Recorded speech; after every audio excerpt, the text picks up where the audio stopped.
Hey guys, welcome back to another video. I'm trying a different lighting setup. I don't love that the lights are off in the back, but I just can't with the lines on the screen. Some of you say you can't see it. They're there.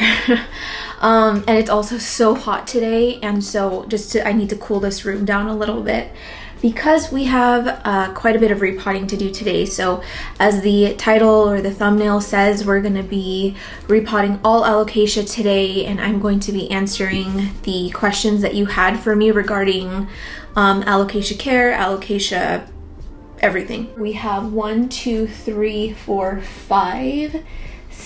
alocasia to repot today, and then I'm going to attempt to pollinate my scalprum.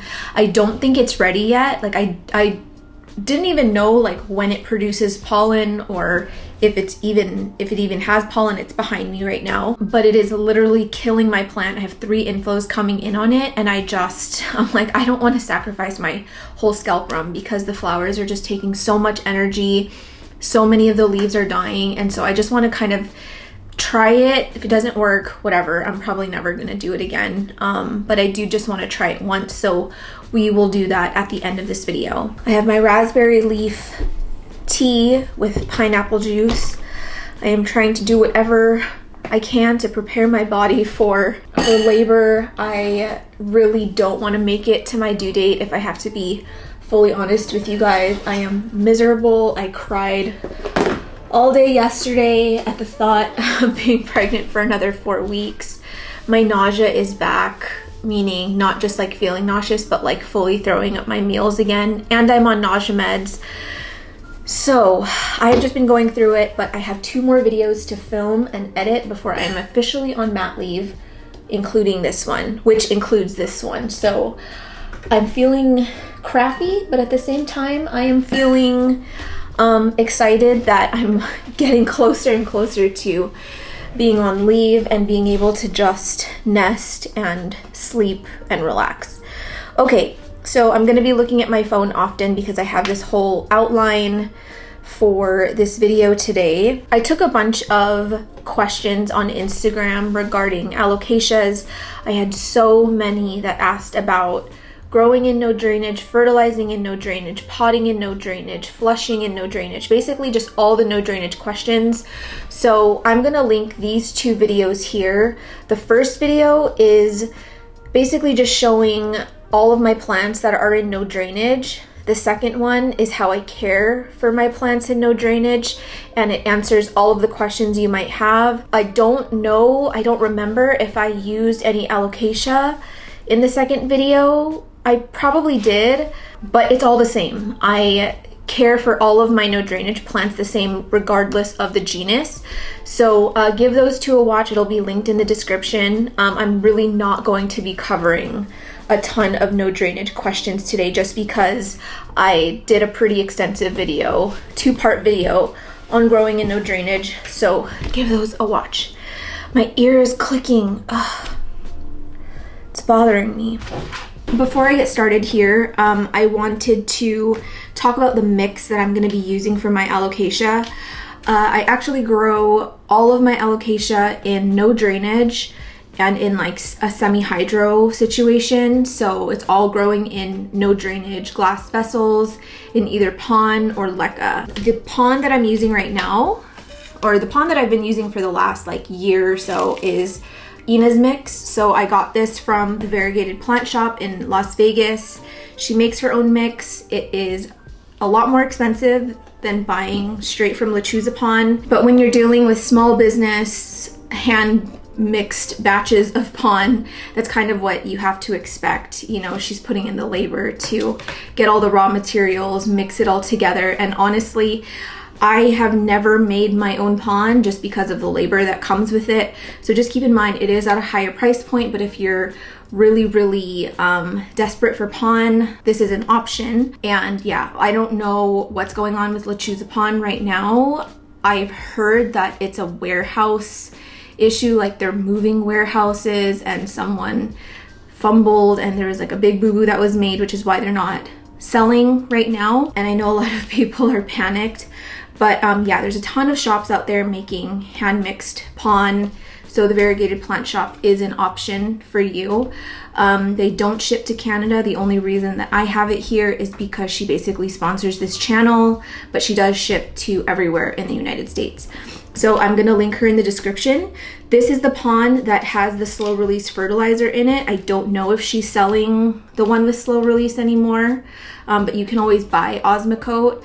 I actually prefer pond without the slow release, just because I've had kind of a bad experience with slow release fertilizer before, especially if it's the type that's heat activated. You can deal with a lot of like burn on your plant. So yeah, I would personally go with the batch that has no slow release, and then the only thing I add is the coarse perlite, and I believe the grade that I'm using for the perlite is grade 3. Yeah, that is today's mix. Everything that you're going to be seeing in today's video will be potted in this mix. Now let's get started. I'm going to try and get through this video without completely running out of air. First plant that I am going to repot is my alocasia micholitziana maxkowskii. So I actually got this one fairly recently. No, maybe not super recently, but about 2 months ago from my friend Jessie. This was actually the first alocasia that I ever owned, and I love it as much as the day I first brought it home, but I do find this one to be a bit more finicky than a lot of the alocasia that I have come across and that I've cared for. So yeah, I'm giving her another go. So far so good. It's just growing in leca right now, but I do want to move it to pond. And while I repot this, we are going to ease into today's conversation with the first question of, why are they so challenging? Alocasias, they are something else. I feel like, okay, hold on. I want to stay organized today. So in an attempt to have some sort of order here, I have a bin of plants. I have an empty bin where I'm going to put vessels that need to be washed. I'm going to put it there. I've got an extra bowl here. If I've got to chop anything, I have my shears, I have a chalk scraper, and I've got my towels. Okay, we've got this. I'm gonna try and stay organized, because one of the things that I really, really hate about filming is the cleanup after. I know it's such a stupid thing to complain about in terms of work when you have a dream job like this, but I will say it's particularly not fun when you are 8 months pregnant. The roots are looking very good. I think this might be a good opportunity to show you the difference between where corms are going to come in and where roots are going to come in, because this was also a question. I might have a better example to show you with more of these, but let's just show you this for now. This is our stem, or our rhizome, I guess. And you can kind of see all these little bumps and lumps and things, and it might be hard to tell like what you're looking at. So typically you're gonna see these little circles like that, like that. It's got a little bit of like the callousing over it like that. These are all going to turn into little offshoots, little corms that you can then harvest and propagate, or you can leave it. And then you've got these little teeny tiny ones that will turn into roots. So when they're really small, it's kind of hard to differentiate what is going to be a root versus what is going to be a corm. But typically you'll see that the corms are just much bigger and they're circular like this. Now in terms of these roots, I don't see a lot of, oh, you know what I need? You know what I need? Maybe I'll use this to put scraps in. In terms of these roots, they are looking pretty good. Not a lot of dead, dying roots, but there are some. So I'm just gonna get it cleaned off. Okay, so yeah, let's talk about the first question, which is, why are they so challenging? I don't have a definitive answer for you as to why they're so challenging, but I just know from personal experience, from being in Facebook groups, from being heavily in social media, that a lot of people struggle with alocasia. And I think if you dial in your environment, you dial in your care routine, I think that it can be a plant that is not so difficult. But I am definitely on the side of the plant community where I struggle. I don't want to say struggle with alocasia, but I feel like I'm always walking on eggshells with alocasia, and I do have some alocasia that have been very successful, that I've found to be very easy, like the scalprum. But then you have plants like this where I find this to be a very challenging alocasia to keep multiple leaves on, to keep them from yellowing like this. But then you have other people in the community who just don't struggle with this at all, and they find it to be so easy. So I know that everyone's experience is gonna be different, but I will say that I think the reason why alocasias are so difficult slash challenging is because they grow in a much different environment, not much different, but they grow in a different environment than all of the other aroids that we care for. You can find a lot of alocasia in places like the Philippines. I know that the climate is similar to Ecuador in that it's very humid, it can get really hot, you know, it has those conditions that we try and replicate in our homes, but alocasias do grow along bodies of water and where their roots can always be wet, but there's a fine line between how wet you can keep your substrate indoors with, especially if you're using artificial light, versus a plant that's in the wild getting light from the sun directly. It's very, very different. So I think really what it is just trying to dial in your care and your environment and just seeing what works, seeing what doesn't work, playing with different light situations, playing with different substrates. It's a lot of trial and error because, and I believe this wholeheartedly, I just glaze over any comment that's like,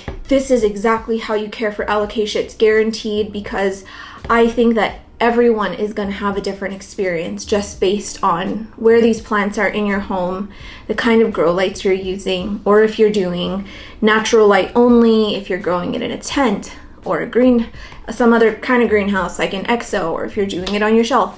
So that you can't really, I would say, ever give just sort of a blanket care statement for alocasia because it's going to be so different. And I do think that different alocasias have different temperaments. So to answer the question of why they're so challenging, I don't know. They make you work for it. But it's a really good genus to experiment with and try and understand, because I think if you can care for alocasia, I feel like you can care for any aroid out there, and I truly believe that. Going back to talking about substrates, somebody asked, do they require a light/aerated mix? I'm not gonna say they require it. What was I doing for this one? Hold on. Okay, that pot is for that. Yeah, so I'm not gonna say that they require a light/aerated mix, because if you guys have ever purchased an alocasia from a greenhouse, you'll know that a majority of them are just grown in peat. They usually start them in the little plugs, and they're just like in straight peat with very, very little perlite. So it's a really, really dense mix. But I'll say from personal experience that I have much better luck keeping alocasia happy in a light/aerated mix, because if you look at how delicate and fine these roots are, if you're using something like a really, really heavy pon, especially if you're using finer grade materials, like if you look at, well, I guess they're the same. I think Ina uses the same grade mix as lechuzapon, but you'll see that if you make your own pon,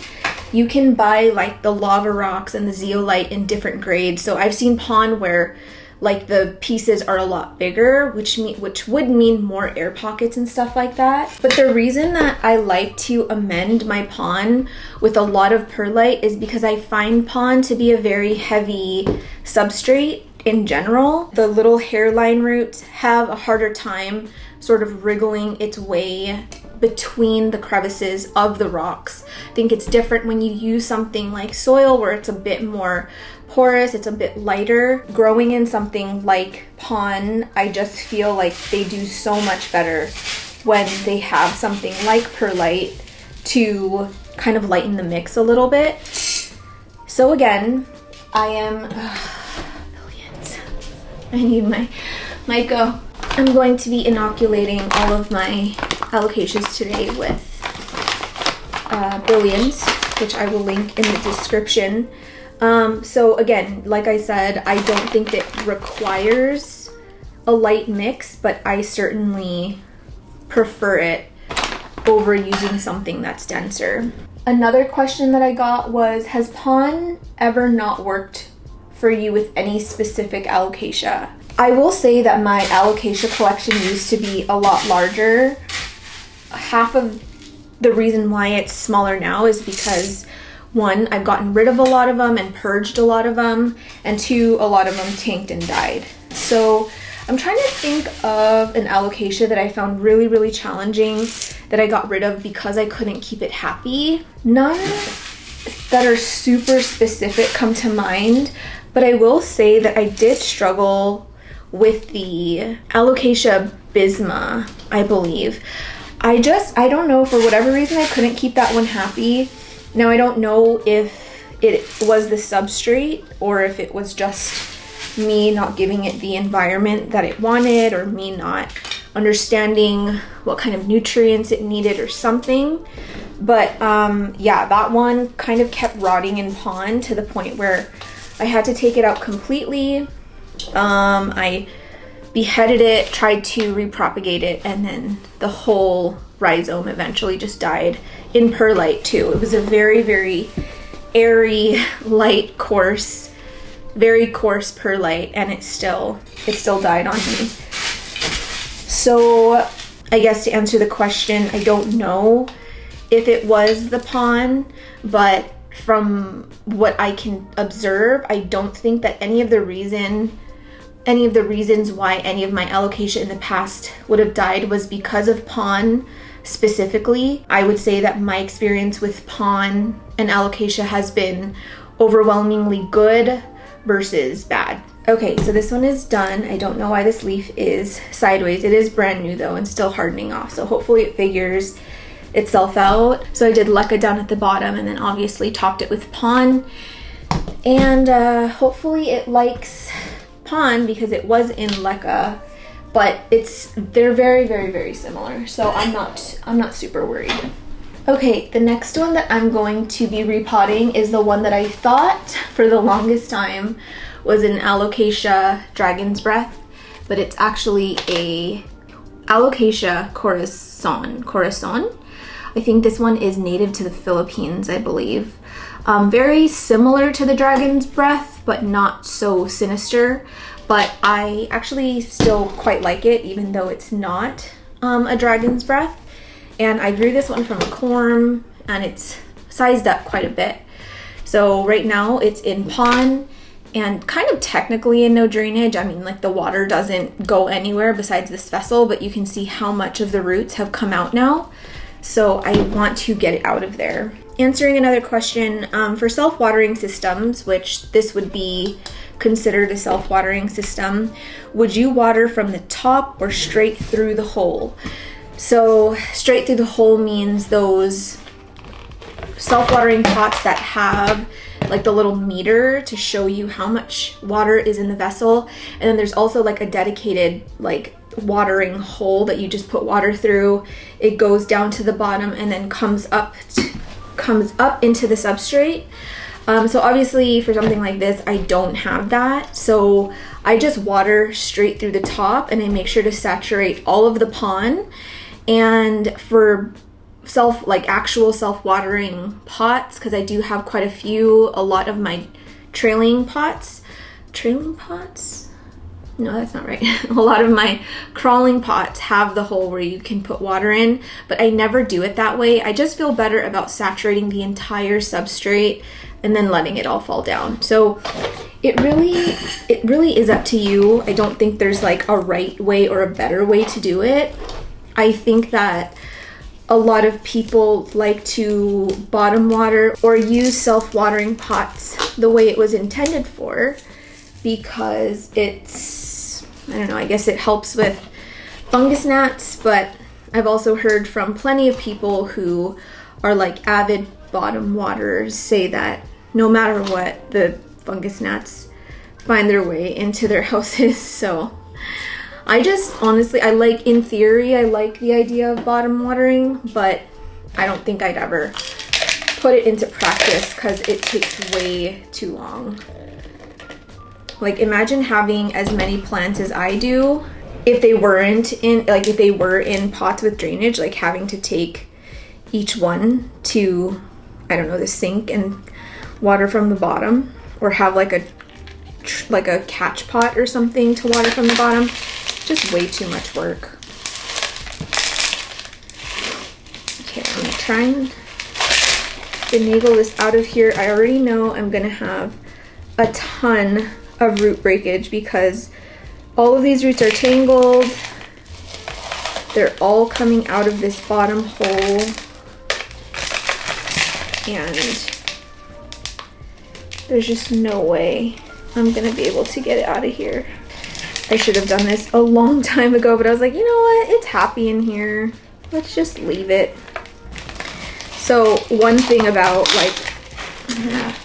alocasias and repotting is just I have definitely a bit of repotting anxiety whenever I have to repot an alocasia, just because when you mess with the root system, you just mess with them in general. It's like they know. Well, they do know, obviously, but they know and they don't forgive you. And so I think I'm going to talk about this later. But yeah, I guess I would say keep realistic expectations when you repot alocasia, because the tendency for you to have some yellowing leaves post repot is pretty high. But I would say to not immediately try and rescue it once you see that first yellow leaf. Let it kind of sort itself out. Give it time to establish. Let the leaves die. As long as you can see that all of the roots are not rotting, or you see some new roots coming in, I say leave it. What did I just repot? Oh, my micholitziana. I was like, oh, I didn't even look for corms, but there were no corms. Another question I was asked is, what do I fertilize with? And I try and just keep it really simple for all of my plants. I'm really not the type of person that's going to use one type of fertilizer for this kind of plant and a different kind of fertilizer for that kind of plant. I just want to be able to fertilize all of my plants with the same thing and not really think about it too much. Right now I'm using TPS1 for all of my plants in my house, and I'm rotating every other week between TPS1 and CalMag, and seems to be working fine for me. I'm not using silica on my alocasia. I'm really only using silica on my variegated plants. And yes, like I have a frydek, which is variegated, but I don't know. I feel like I had a scary experience with silica, and I'm already so on edge with alocasia that I'm like, I'm not even gonna go there with you. So we have a nice big healthy root system, a little bit of hairline breakage. I probably could run this in some water, and I probably will, because I bet you there's a lot more that needs to fall off of here. So I'm gonna go to the sink and give it a rinse, but I can see some corms. We've got this corm that has roots on it. Oh, got roots on this little guy. I saw another one. These are pretty big. If you guys didn't know the directions of the corm, so this little tail here is where it would have grown off of the rhizome. So this is the bottom, and you'll see at the top it's kind of like tapered in like an onion, and that's where the new growth is going to come out of. So you want to make sure that like the rounded part is face down and then the pointed part is faced up. Oh, I found another one. These are humongo. These are big.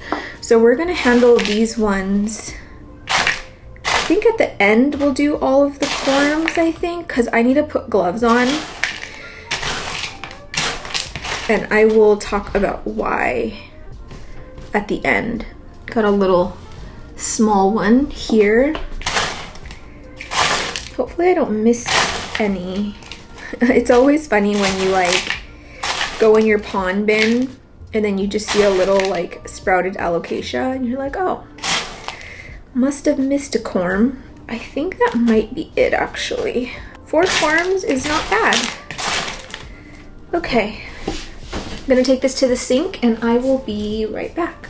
Just to give you another closer look at a rhizome, telling the difference, well, telling the difference between corms and roots. We have one corm emerging, so that one's coming out.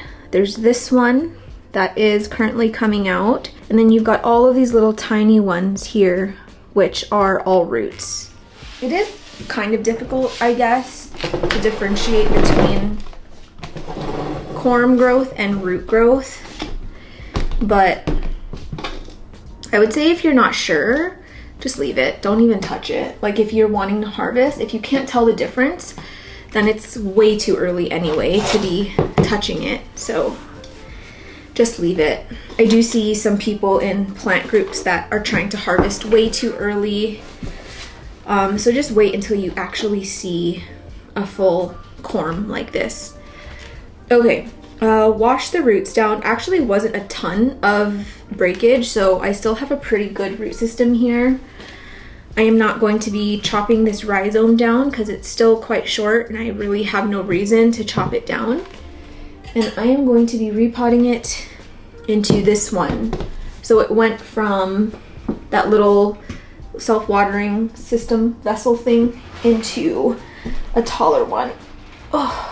Someone asked about warped alocasia leaves. I would say that if you're experiencing any kind of warping, it's probably either a nutrient thing or a humidity thing. But again, it really just depends. So I'm not growing any of my alocasia in like high humidity areas. And so all of the leaves that come out tend to be pretty, I would say, unscathed and healthy. If I notice like a warped leaf, meaning leaves that aren't fully formed, leaves that are ripping, to me, I would instantly think it's a nutrient thing because, you know, growing all of my alocasia in ambient conditions essentially, and having leaves that come out just fine, to me, I'm not going to rule it as a humidity issue. Like, if all of these leaves came out just fine in the humidity that it's at, and then the next one comes out really like warped and wonky, I'm not going to think, oh, I need to boost the humidity, because these have been just fine. I want to say that if you can up your CalMag, I've found that that helps with leaves unfurling out of the sheath a lot easier, and having leaves that are nice and fully formed. I mean, in my opinion, I feel like a lot of the CalMag brands are kind of the same. Right now, the CalMag brand that I'm using is the TPS brand, just because I really like TPS products and I just have been tending to stick with using TPS products. So that's what I'm using right now.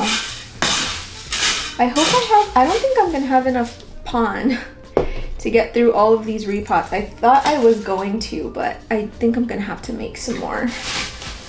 I find that if you repot an alocasia and you don't try and like kind of spread the roots out in the vessel and you just let them clump, during that transition, I have found that that they rot a lot easier. So if you can try and separate them, but it's hard when the roots are wet, you know, and then they're so hairline. But yeah, just I guess try the best you can, because I've been lazy with repots before and I've just like plopped it in and all the roots are just kind of like, it's like in a ball, and then that ball just tends to rot. So trying to like spread it out within the substrate can help a lot during a transition. But I just have a realistic expectation now that leaves will yellow after a repot, or a plant will show signs of distress after a repot, but I usually leave it and allow it to sort itself out. Sometimes if you overly baby them, you just end up doing more damage.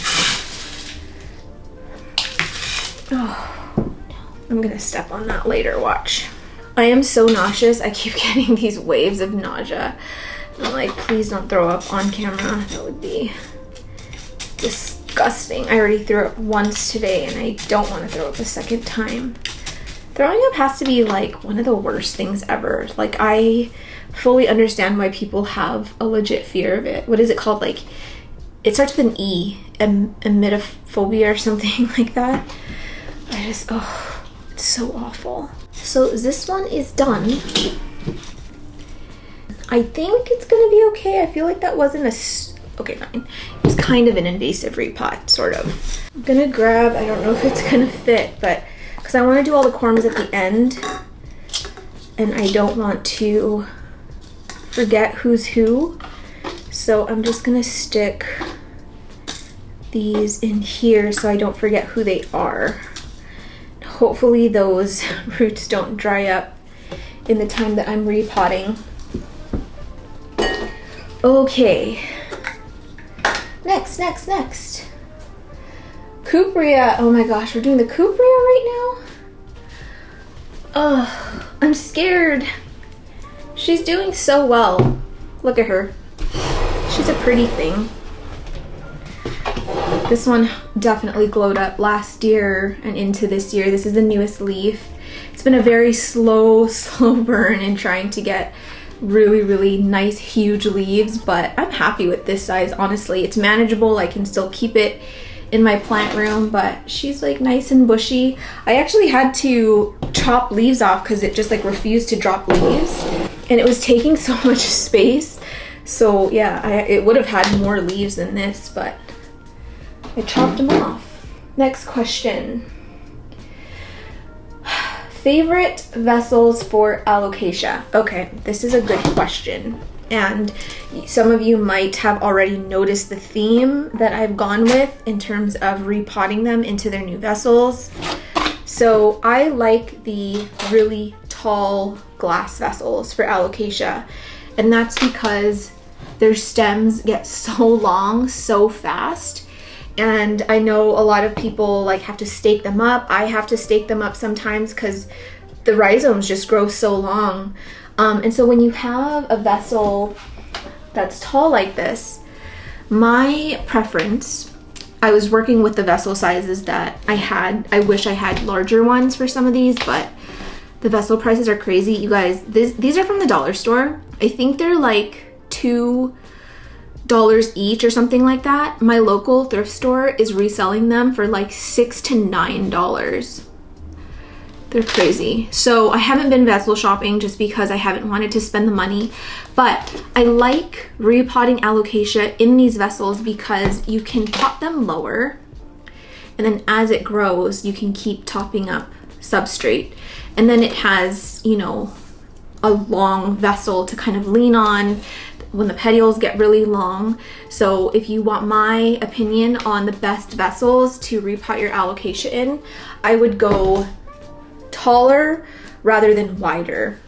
This is just me and my observation, but I find that alocasia roots tend to shoot down and wrap around the bottom first until they run out of space, and then they go everywhere else. So if you can have a taller vessel, I feel like they just appreciate it more. So yeah, whenever I find a good deal on these tall vessels, I immediately grab them just because I know that I'll need it eventually for an alocasia. Oh my gosh. Corms, corms, there's corms everywhere. And this little baby. Okay, I'm gonna gather some of these corms, but I wanna show you, whoa, whoa, whoa, whoa, whoa. They're falling off everywhere, they're falling off. Please don't break.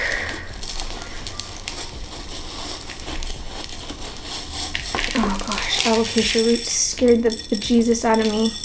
I broke so many roots. Oh my gosh, look how tiny this root system is. Look at how much of the roots broke off. Just pulling it out of there. But it's okay. I'm not worried. Are you worried? I wonder if there's any more corms in that vessel. I don't see any in here. Just want to make sure I don't miss any.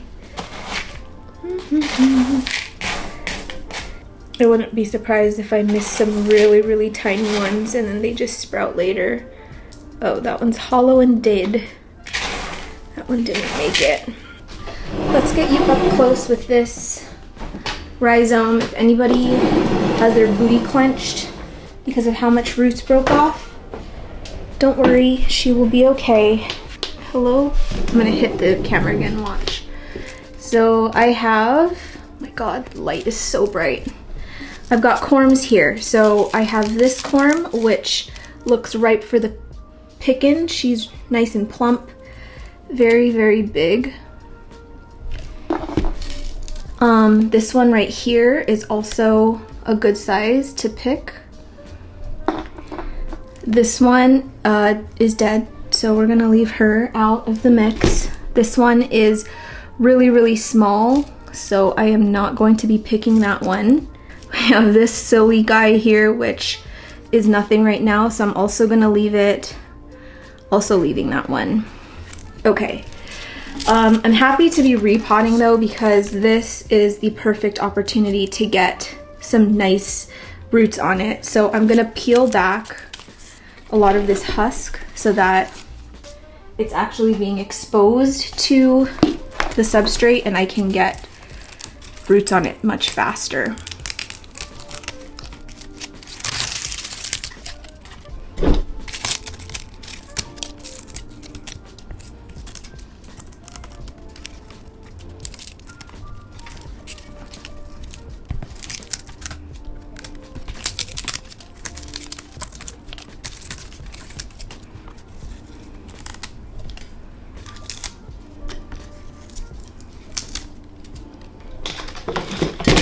I'm going from this vessel size to this vessel size, and even though I did break off a lot of the roots, I am still going to be upsizing it. I'm gonna just make sure that there are no corms in here that I forgot about, because I would like to propagate and sell them. I don't think I'm gonna be adding any of the corms to my main plant just because I already find this plant to be a very bushy one and I just don't want it to be too overwhelming, especially as it gets larger and continues to outgrow every space I put it in. Whew. I don't think that any of the corms would have grown into the leca layer. That's just my opinion. What I do in terms of when all of this is mixed, because obviously now I have pon mixed with leca, mixed with broken roots. Typically with alocasia repots, you're gonna have so many of these really, really teeny tiny roots. So what I'll do is wait for this to completely dry, and then I will pick out all of the leca from it, and you can do that with a strainer, or if it's not a lot, you can just hand pick it out. And then once the pon is nice and dry, I will again hand pick out as many of the roots as I can, and then whatever is left I will sterilize or just wash it down, and then I set it aside into a separate bin, and I will add this pon to soil batches as I make them. I do reuse pon to use, but with alocasia, because there's so much root breakage, I don't like to reuse it as a standalone substrate. But mixing it into your soil is a really good way to kind of reuse it and give it new life and not be wasteful. Man, I got a lot of corms from that one. Well, maybe not. I got 5 plus a little BB here. Okay. Let's continue the conversation. What is the conversation? So I talked about the vessels. How pot bound do you allow it to get, and when do you know it's time to repot? I find that alocasias do best when you just leave them the heck alone.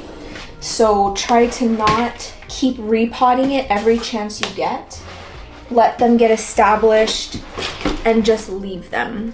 So I will typically allow my pots to get extremely root bound, like where I can just see, you know, the roots taking over the entire vessel. And usually my sign that it's time to repot is 1, if the roots start growing upward. I don't know if you guys have ever seen it. I have allowed plants, and this is not just for alocasia, I have allowed some plants to get so root bound that they have nowhere else to go but up. And it's kind of creepy, but you'll just see roots coming all the way up, and they'll grow like along the surface of the substrate. So that's one way that, you know, you're like way overdue. 2 is if the stem is just getting so long and it starts leaning, and I know that I need to like get it into a much bigger vessel. Or 3, if the plant is just declining a lot, I'll feel like it just needs more space, and it's probably not getting the nutrients it needs to sustain itself. Man, this root system is teeny tiny, but I think she's gonna be fine. I've done repots with like my scalprum. There was a time where my scalprum was just on its last leg and I thought that I was gonna lose it. I was already trying to shop around for a replacement scalprum because the stem had rotted, and I just had to completely cut it all. And it was really bushy still, and it had nice big leaves, and then it had no roots at all. And I was like, oh my gosh, this thing is gonna die. But yeah, I lost a couple leaves, but it bounced back just fine. So hopefully we have the same case with this one, but yeah. That was a lot of roots that were lost. This is the plant that needs the most pon. The rest are like quite small. And then in terms of sizing up your alocasia, I would say it's just like trying to size up any other aeroid. A constant source of nutrients while it's growing. A healthy substrate because you want a nice healthy root system. And try and when you do repot them, pot them in bigger vessels. So that's what I'm doing right now with pretty much all my anthurium. I'm not really doing it with my philodendron because my philodendron grows so freaking fast and big that I kind of need them to slow down. Same with my monstera. But with my anthurium, I felt like I wasn't very good at sizing them up, and that's because I was so worried about having a pot size that was equivalent to the root size. But I find with alocasia, you can definitely go bigger right away and it'll be fine. In terms of fertilization, I would say try and fertilize every week while it's growing, but do it at a diluted strength. So instead of doing like whatever your routine is, I know some people fertilize like twice a month and they'll do like a heavy fertilization. I would say if you can constantly give it nutrients in smaller doses, I guess, or smaller dilutions, they do better overall long term. And then of course, you know, making sure that you're giving it a decent environment. Like don't starve it of light, because you'll find that your petioles are gonna get a million bajillion miles long. I probably could have gone deeper. and I probably should. Oh gosh. The reason I want to go deeper is because as this petiole grows, I want to be able to, I was too busy talking, that's why, you guys. I was too busy blabbing. Oh no. What a mess. And I think I've added way too much leca. Okay. It's all gonna get mixed now. What are you gonna do? What you gonna do? I'm a much better repotter when I don't have to talk, I promise.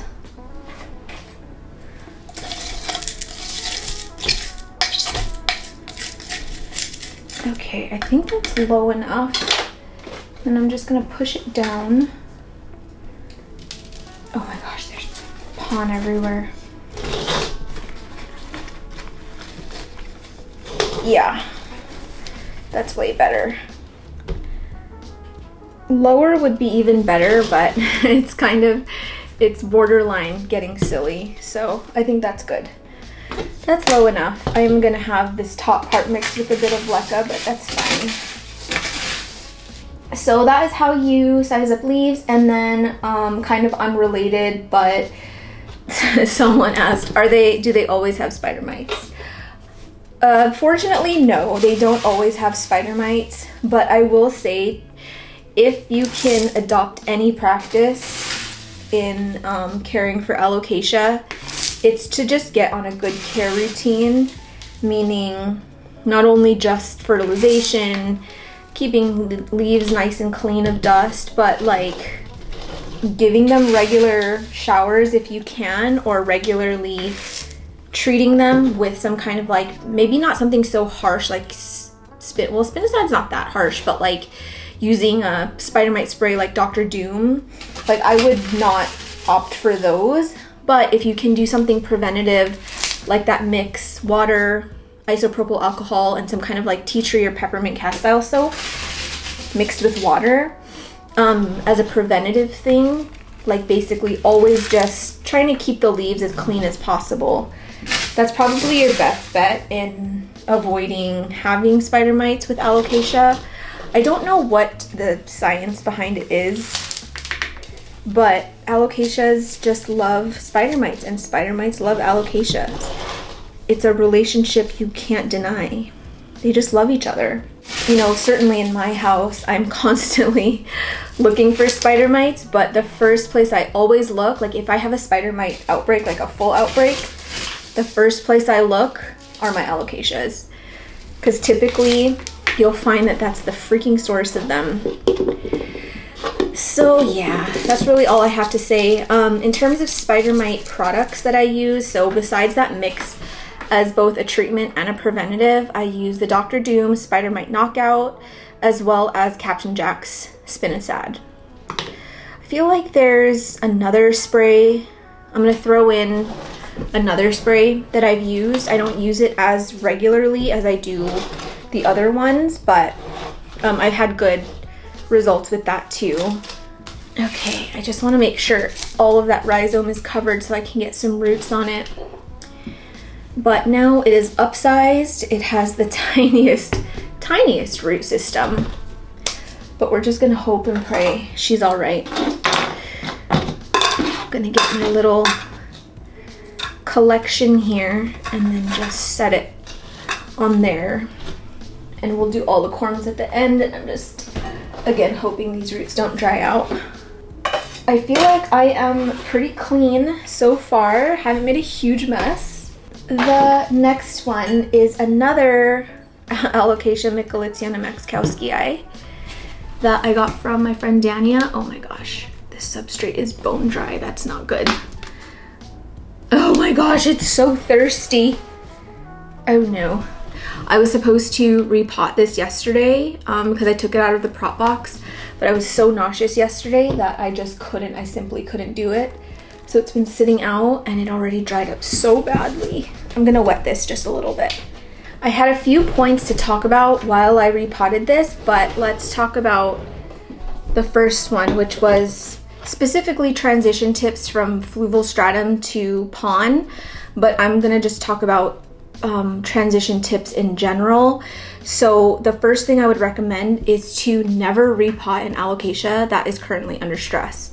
Meaning this one is so deprived of water that I'm not gonna touch it. I'm not gonna try and repot it right now. I'm gonna let it get rehydrated and then I'll probably repot it tomorrow. This one has been propagated in moss because that's what it was shipped in, and I am going to be transitioning it to pon. I think I talked about transitions in one of the videos that I linked of no drainage. I'm pretty sure I did.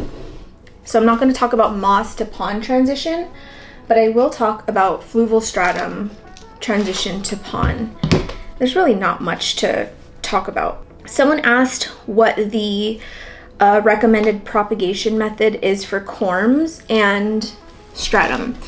I did include stratum in my gimmicky plant things video, and that's because I think gimmicky is not the right word for it. I think it's more so unnecessary because you can propagate corms in pretty much any substrate. Some are quicker than others. Stratum is like lightning fast. Gosh, are these roots dry too? I just watered this one not too long ago. Stratum is like lightning fast, and for that reason I have been propagating in fluval, but honestly once I run out I'm not gonna restock on it just because of the cost. But if you struggle with propagating corms, I would say to try fluval. You can also do perlite. Perlite is a good way to propagate corms and kind of minimize the amount of mold that you get and like fungus that grows. So that would be my recommended propagation method in terms of the substrate. And then I always just put them in like a little dome or like a bin, something with high humidity and high light. Talking about like how to prevent root rot, how to transition seamlessly or as smoothly as possible between fluval and pon, I will talk about, but I need another bowl. I do want to reuse this fluval. Okay, so sorry, I forgot to even show you guys the plant. So this is a frydek that was propagated from my mother plant, obviously from corm. This one was all white for a very, very long time, and I was just about to throw it away until this leaf randomly came out on it. And I was like, okay, that was unexpected. Still a lot of white. I mean, obviously a little half moon moment is never not accepted in this house. It's so beautiful. But I was like, it's still a lot of white, and so I didn't want to sell it. And then this leaf came out, which was even more white, and I was like, oh my gosh. But then you can see we sort of like balanced out a bit, and now this new leaf coming in on it looks mostly green.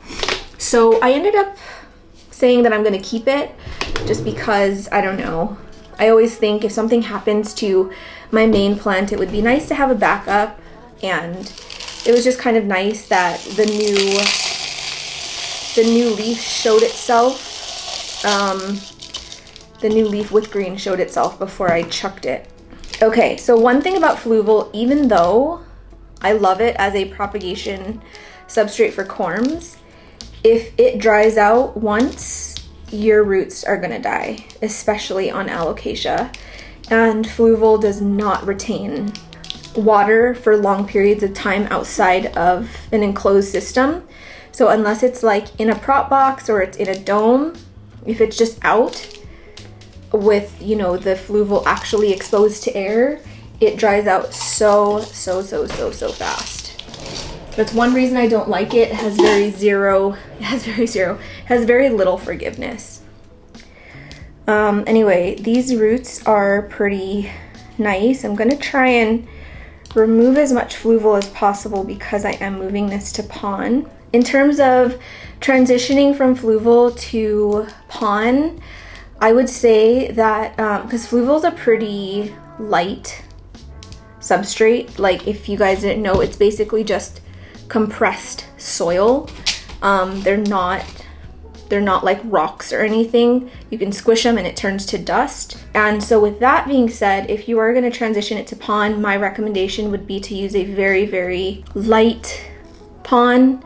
amended with a lot of perlite. But keep in mind that when you amend pon with a lot of perlite, it dries out really fast. So you want to just make sure to keep an eye on your watering. But I find that it's just easier on the roots when you go from something like fluval to a light pon rather than going from fluval straight to like a heavy dense pon. I'm going to be moving this. Oh, why don't I have a vessel for you? I'm gonna upsize it to this vessel. It is quite not dirty, but it's like stained. It's fine. It's moving from this vessel to this one, so not a huge upsize in terms of size, but I think when we look at the root system, it's okay.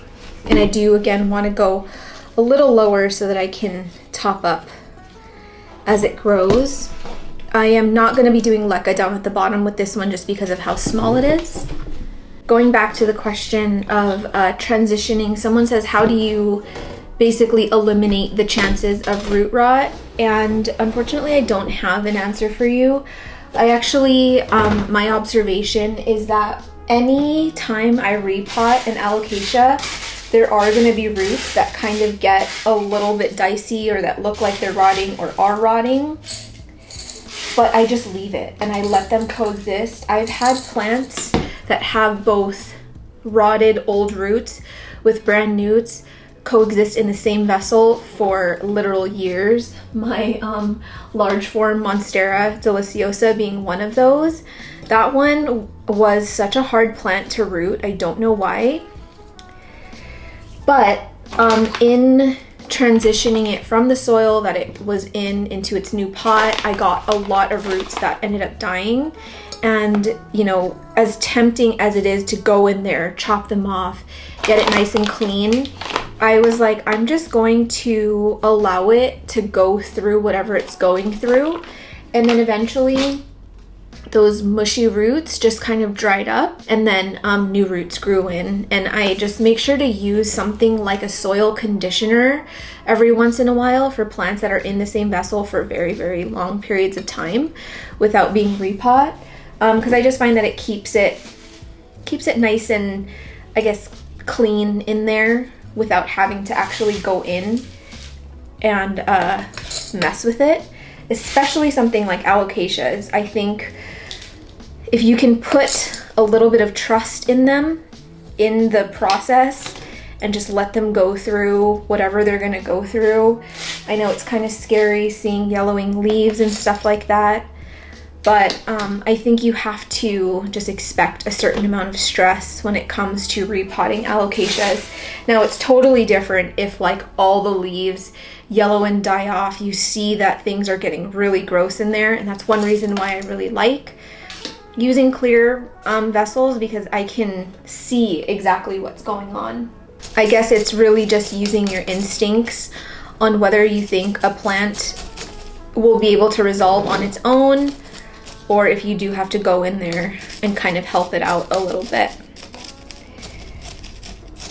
But I think one of the best pieces of advice I can give you is just to have realistic expectations when you are caring for alocasias, and especially when we're talking about repotting them. Don't think it's going to be as seamless as, you know, doing a pothos repot where you can literally chop off all those roots and just plop them into a new vessel and they'll be fine.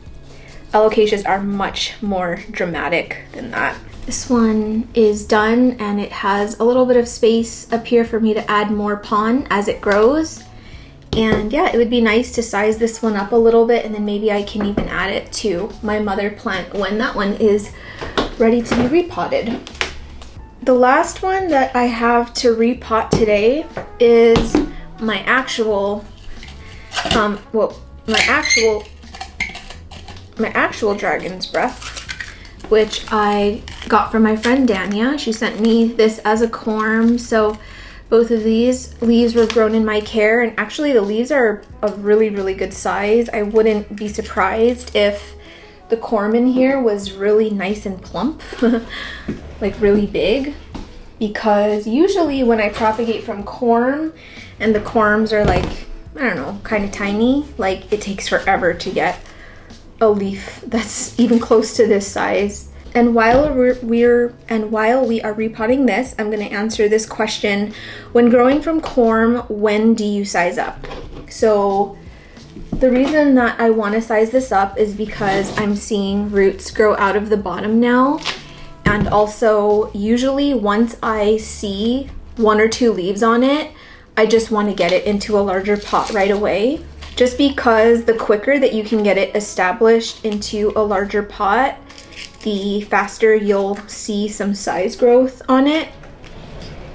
And the reason why I recommend to go bigger in terms of pot size is because you want to avoid repotting alocasia really as much as possible.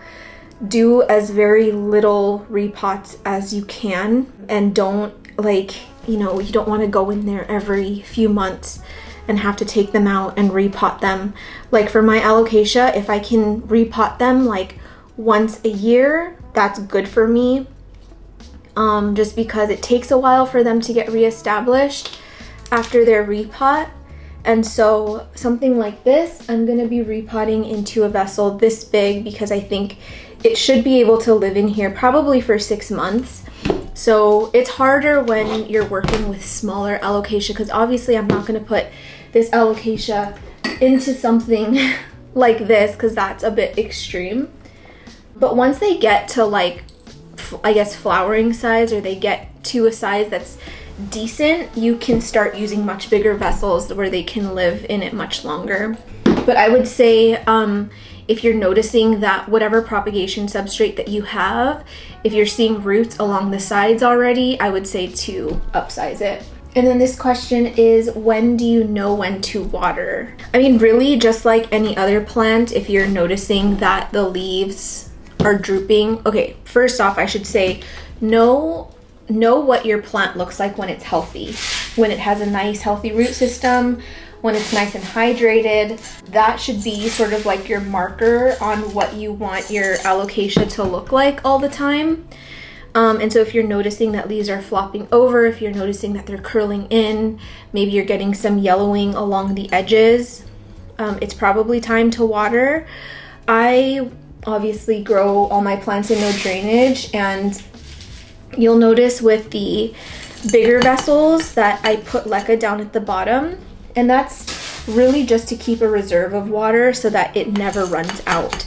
So like I mentioned earlier in the video, a lot of alocasias in the wild are growing along bodies of water, and so it kind of constantly always has wet feet, but you want to make sure that, of course, you're balancing your light and water ratio. So I do make sure that my alocasias are given adequate light. They're all getting artificial light right now. I'm not growing any alocasia out in my living room, getting just kind of, what is that? Indirect light. So they're all growing in controlled environments, and I feel confident that the amount of light that they're getting throughout the day, my grow lights are on for a minimum of 12 hours a day. Yeah, I feel confident that constantly having water down at the bottom is fine because they're getting a lot of light and they are photosynthesizing. And also the roots that are growing down into the bottom where I keep the reserve, they're just more acclimated to having wet feet. A lot of people will talk about, you know, the perched water table and how growing in no drainage, even if you do leca down at the bottom, is bad. I think what people forget is that plants are highly adaptable, and they do have the will to survive, and they will adapt to what you give them, which is why we're able to even grow these plants indoors in the first place. But of course, you know, you want to give it the best chance possible. So I'm not gonna like take an alocasia like this and stick it in my bathroom. That's me setting it up for failure. You Yes, you can have as much confidence in a plant, you can allow it to acclimatize to certain conditions, but you want to still be fair and make sure that you're giving it all of the essentials, nutrients, light, water. I've also been filming so much because I'm really trying to go on mat leave and my voice is cutting out. So it's kind of good that we're almost done here. So Heterophylla, dragon's breath, is repotted. That one was nice and easy. Okay, so one of the last things I have to do are handle these corms. So I have corms from my corazon and I have corms from my cuprea. And I think that's it. So I gotta go get gloves and I will tell you why. A couple months ago, I was repotting in alocasia and I went to go peel the corms as I do, which I will show you how I do it on camera if you have not watched my alocasia videos. I was just chit-chatting, I was peeling corms as I do, and then I came back in the frame and I was like, oh my gosh, I'm so freaking itchy. My arms were itching, my hands were itching, and it's weird that I had never noticed this before because this was not the first time that I had peeled corms barehanded, and I just left that part in the video because I was like, oh, whatever. And the people of YouTube educated me that alocasia corms, apparently when you peel them, they have these things called calcium oxalate crystals, and it's basically like a skin irritant and it makes you itch. So now whenever I'm peeling corms or just really handling corms in general, I really try and wear gloves because the itching lasted for a couple hours and it was horrible. So anyway, oh, this is a earwax scraper. If you've never seen me use this on my channel, I use this to clean chunks. I use it to peel corms, and it is probably one of my favorite plant tools ever in the world. And so that leads into our next question. Somebody asked, would you recommend peeling corms or leaving them?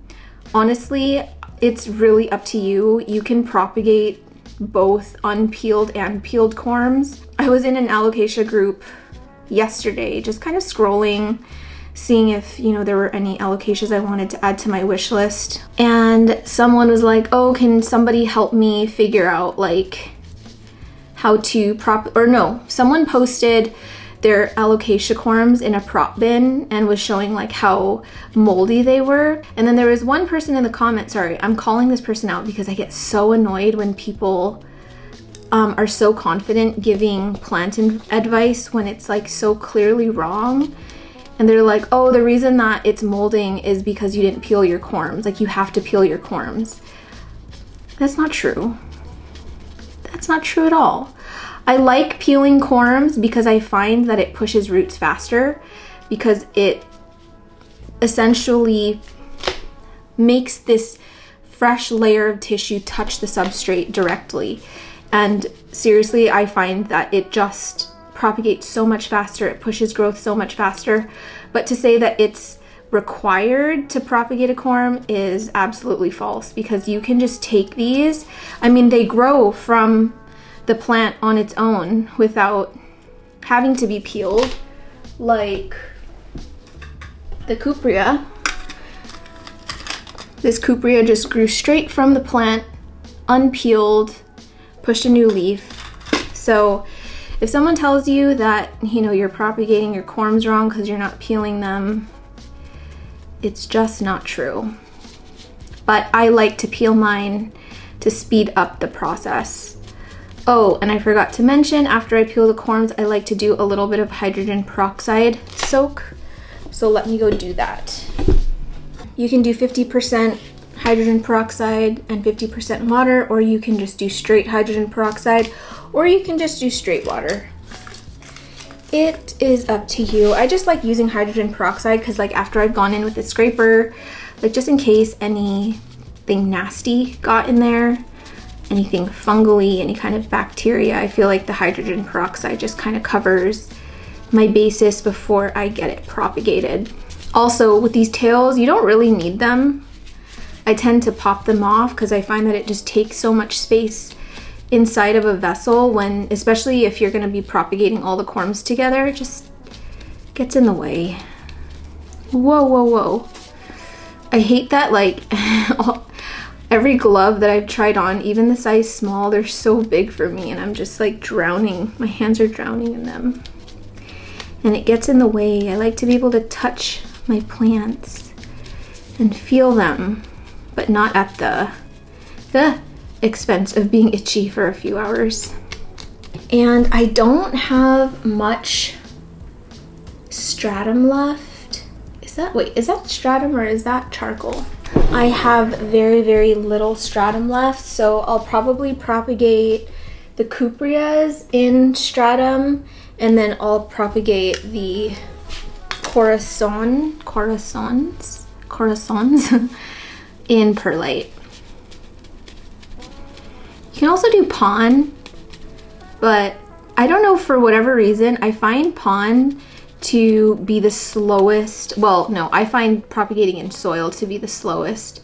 In terms of speed, stratum is the fastest, then perlite, and then pon, and then soil. I've never tried in leca, and I know some people some people propagate corms just in water. They'll just put it in a little container, and they'll put a little bit of water down at the bottom, and then they'll just plop the corms in. I've never tried that method, but I know people have done it successfully, so. Sorry, I'd give you guys a better view, but I'm in summer vacation mode. I know that this summer is not gonna be a vacation, it's gonna be the opposite of a vacation. But you know, like when you're in school and you had like a couple days left and you just kind of check out and you're like, it's the home stretch. I don't have to do anything because I'm gonna be on break soon. That's how I feel. Even though I'm really only technically taking a month off. I might take longer, but we'll see. Okay, so while these are soaking, I'm just gonna quickly peel my cuprea corms. Okay, fine, I'll angle you down. You've convinced me.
For the corazon, I'm gonna do perlite, and I have sifted and rinsed this. Whoa. Just gonna get a nice thick layer. And I'm keeping gloves on still. Okay, so what I'll do, this one already has roots, so I'll just bury it like that and just try and get some of these roots covered.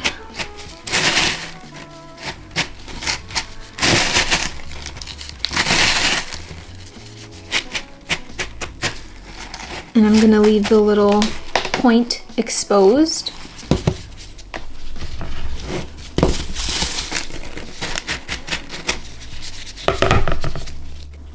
This one also has a little bit of a root, so I'm gonna make sure it goes in the bottom, or it gets submerged as well.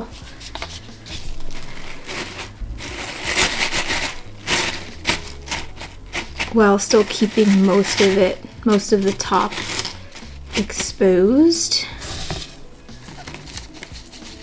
But if you bury the corm completely under perlite, it's fine because it's so light that it'll find its way above.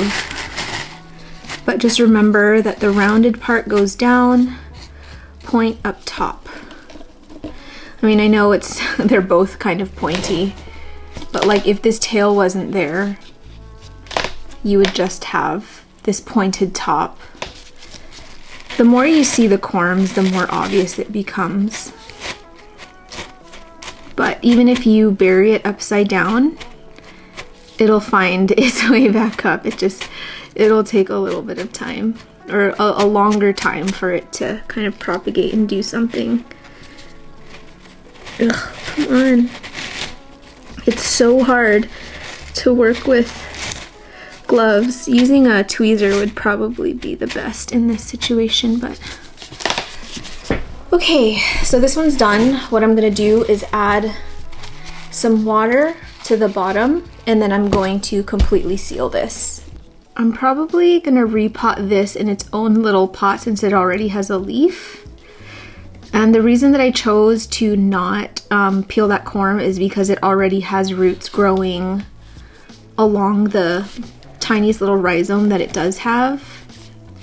And so peeling the corm would probably just do more harm than good. So see how the butt is like really round? Like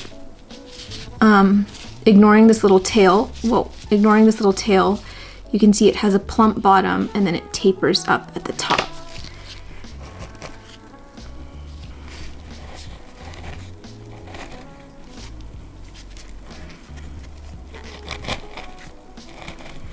Okay, so same with this. I'm gonna add some water and then I'm going to completely seal it. I have more questions to answer and I'm going to be using my scalprum as an example. This is not looking good. I thought this little corm might be okay, but it's just too dry up at the top, so I will get that rehabbed. So here is the state of my scalprum. As you can see, it is not doing well, and it has, oh my gosh, it has 4 inflows coming in. Okay, I'm gonna chop off, I'm gonna remove this one because 4 is insane.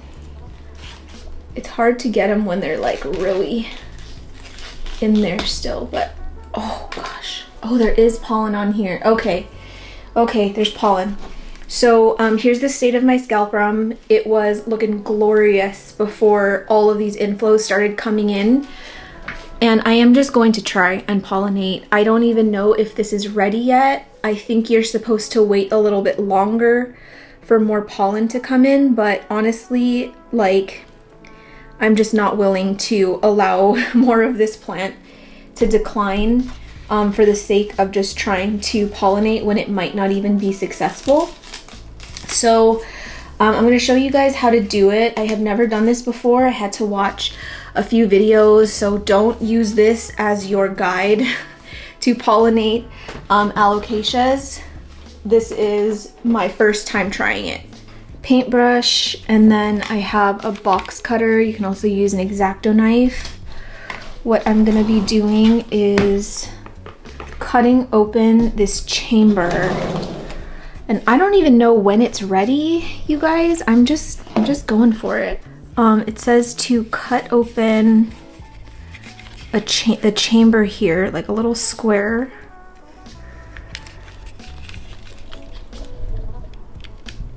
I don't know when it's ready. I don't know when it's receptive. I don't know if it's receptive now. There is some fluid leaking out of it. Okay, and then you want to expose that. That looks so gross. Get you a little closer. I don't know if it's supposed to look like that. And then I'm gonna take some of this pollen from here that's fallen. I don't even know if I'm gonna have enough. And I'm just gonna put it in here.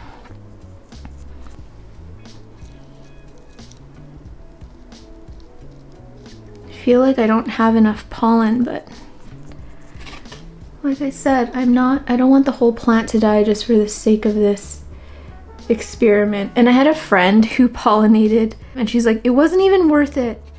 She got like one berry out of it and the entire plant almost died in the process.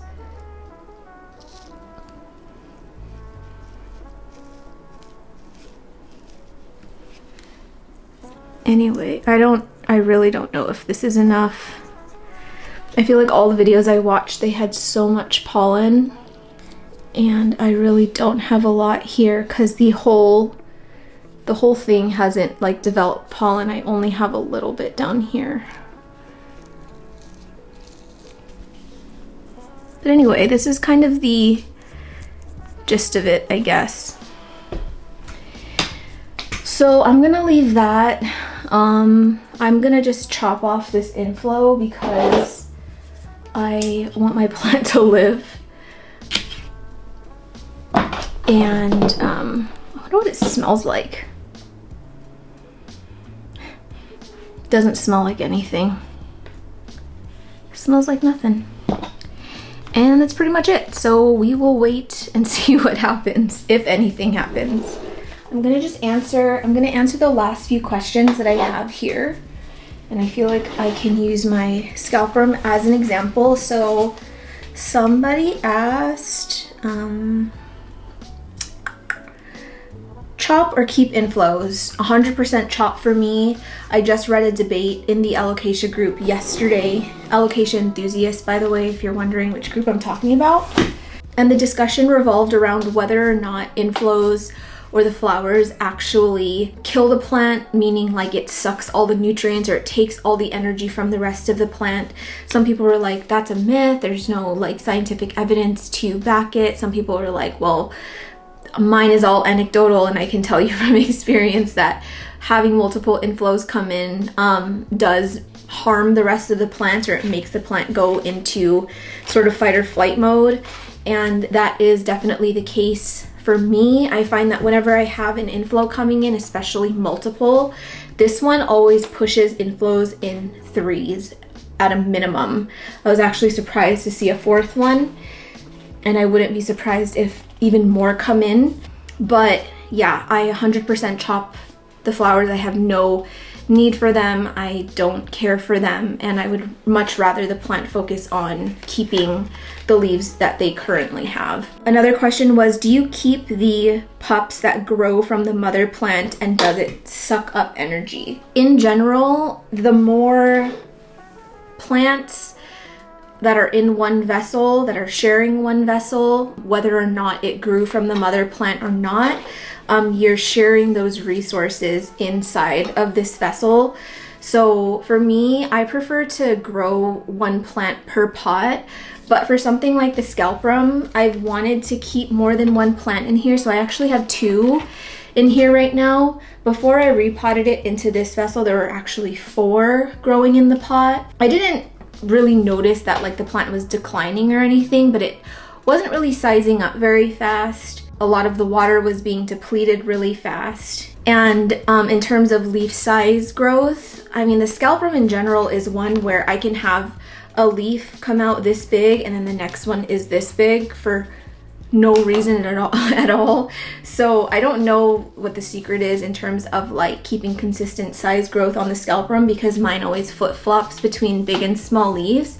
But I think, yeah, if you are pot sharing with multiple plants, you just have to expect that the plant is, maybe not the right word is not fighting for resources, but they are going to have to share the resources that you're giving it. And so for me personally, when I see a pup a corm grow from an alocasia, I tend to pluck it out. The scalprum is the only one that I keep because I like how it looks so bushy. And I think when I repot it again, I'll probably add a third scalprum. And then the last question that people had for me is if I have any wishlist alocasia.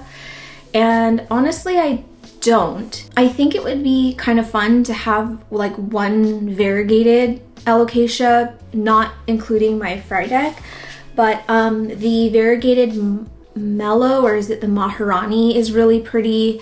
The variegated black velvet is really pretty, but I'm not willing to shell out the money for it the same way that I'm not willing to shell out money for a variegated anthurium. Unless I got it in like a cool trade or something, I would obviously be more than happy to have it. But just as of now, I don't really have any wish list alocasia besides the alocasia nobilis sanderiana. I do have a corm of it, but I don't know if it's a dud, but it hasn't done anything. I recently repeeled the corm and got it into new fluval. Hopefully it wakes up, but that plant is super cool. Oh, I didn't even leave room to show it, but it's just it's a fun one. And I learned about this plant from Alice. She has one. That's where I got my corm. I think that they've been selling these in stores, which is really exciting, but I haven't seen any locally here.